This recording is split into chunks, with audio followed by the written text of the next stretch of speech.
देव, वो है देव अधिदेव महादेव। सरल,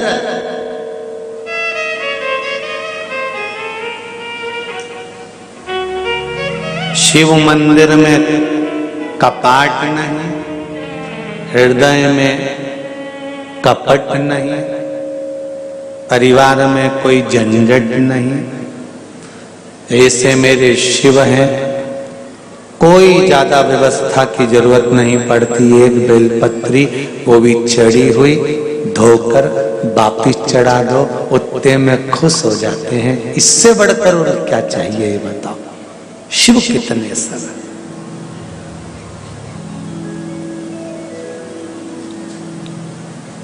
श्री शिवाय नमस्ते। सरल। शंकर भगवान पार्वती जी को लेकर गए हैं, काशी की गलियों में भ्रमण कर रहे हैं।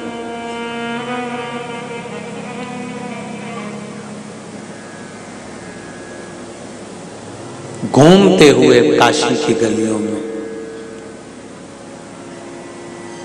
पार्वती मणिकर्णिका पर बैठकर इस काया को देख रही है और उस काया को जलता हुआ भी देख रही है।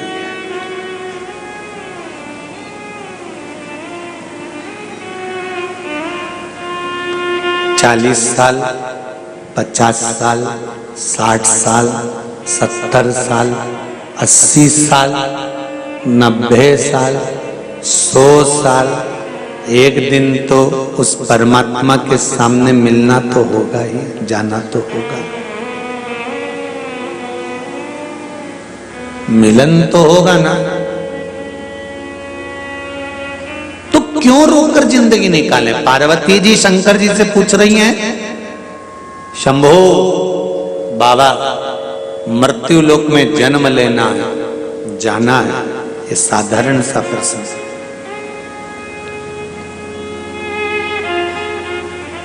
सरल भक्ति का तरीका बता दो जिससे आपका धाम मिल जाए, आप मिल जाएं, ऐसी सरल भक्ति बता दो। शंकर जी ने कहा सबसे सरल भक्ति एक ही है पार्वती, सबसे सरल। जीवन में निष्कपट भाव से किसी के काम आ जाना।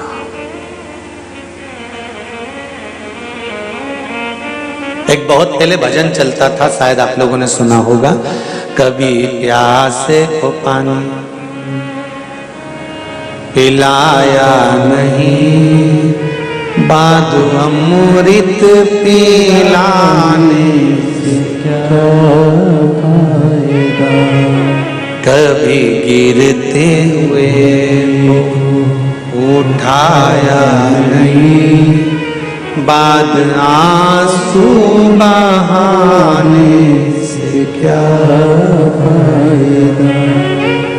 सरल भक्ति है कलयुग केवल नाम आधारा, सुमर सुमर नर उतरी पारा।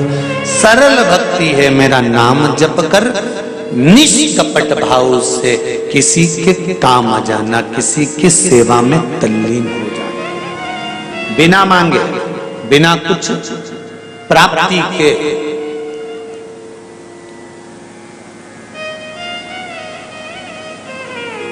कभी विदुरानी जैसी चतुरता आप भी रखिएगा।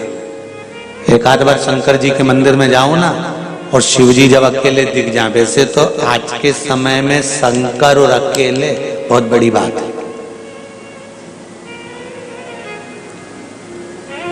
जब से शिव महापुराण की कथा टीवियों पर चालू हुई है, तब से शंकर जी के मंदिर में शंकर अकेले है ही नहीं। अब तो पार्वती जी को भी शिव जी से बात करना पड़ती है, तो इंतजार करना पड़ता है थोड़ा, है? क्यों भाईती जी, सही बात है। अब अगर राय लेना पड़ती है ना पार्वती जी से, तो पार्वती जी भी कहती है अब अकेले में कम मिले तो शिव जी कहिए सब जाए तब तू मिल जाना। बड़ी सरलता में भाव महाराज। जब भोलेनाथ जी अकेले में हो ना तो एक आध बार पारसंबी जैसी बात तुम भी शिव जी से कह दिया करो, बोले बाबा लोग तुम्हारे ऊपर खूब जल चढ़ाते हैं, खूब आनंद कराते हैं, खूब बेलपत्ती चढ़ाते हैं, खूब धतूरा चढ़ाते हैं, खूब तुम्हें घिस घिस के नवाते हैं। अब एक आध दिन एक काम करो, मेरे साथ मेरे घर चलो, बहुत दिन हो गए हैं, मेरे घर में रहना, आनंद पाना। जब दिल से कहोगे और चलते चलते कहने के बाद आप नंदीश्वर से भी कह दो, नंदी को भी जाकर कह दो कि शाम को जब भ्रमण पर बाबा निकले तो मेरे घर पर थोड़ी देर रुक जाना, अंदर प्रवेश कराना, एक आध दो दिन आराम करना, फिर चले जाना, उसमें क्या दिक्कत।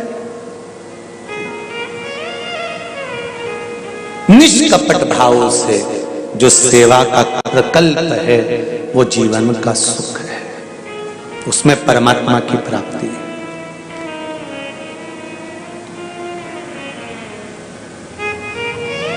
मत जाओ किसी तीर्थ में, घर में अगर बूढ़े माँ बाप हैं तो उनकी सेवा कर लेना ही बद्रीनाथ और केदारनाथ के बराबर है। उनकी सेवा कर लेना ही बहुत है।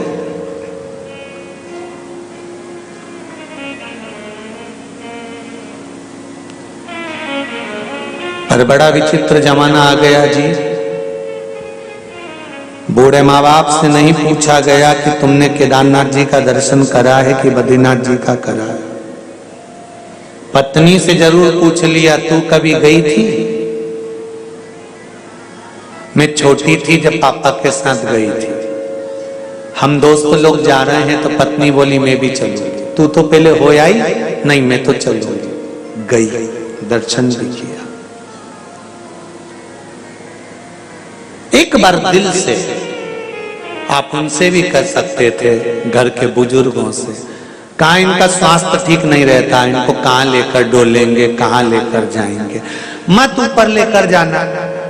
केदारनाथ और बद्रीनाथ तक, हरिद्वार की पौड़ी तक तो ले जा सकते थे।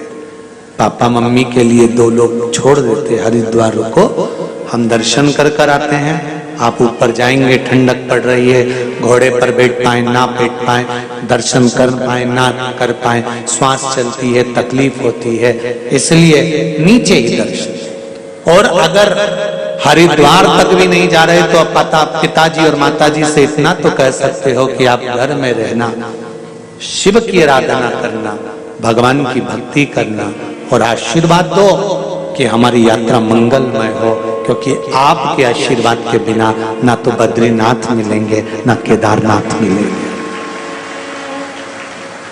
तुम्हारे आशीर्वाद के बिना ना तो मुझे बद्रीनाथ मिलने वाले हैं ना केदारनाथ मिलने वाले हैं।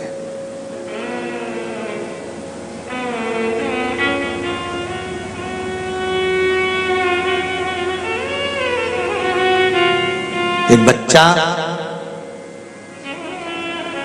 रोज मंदिर जाता है और रोज मंदिर से आकर कहता है मम्मी आज मैं रामेश्वरम गया था, आज मैं केदारनाथ जी गया था, आज मैं बद्रीनाथ जी गया था, आज मैं मल्लिकार्जुन गया था, आज मैं महाकाल गया था। माँ भी हंसकर कहती है कहाँ पागलों जैसी बात करता है, पास के मंदिर जाता है लोटा भर जल चढ़ाने के लिए और कहता है मैं केदारनाथ गया था, मैं बद्रीनाथ गया था, मैं महाकाल गया था, मैं मल्लिकार्जुन गया था। तो इतने में पड़ोसन ने कहा बेटे का दिल है, शंकर के मंदिर में अगर जल चढ़ाता रहता है और दिल से कहता है कि मैं वहां गया था, तो जब उसने जल समर्पित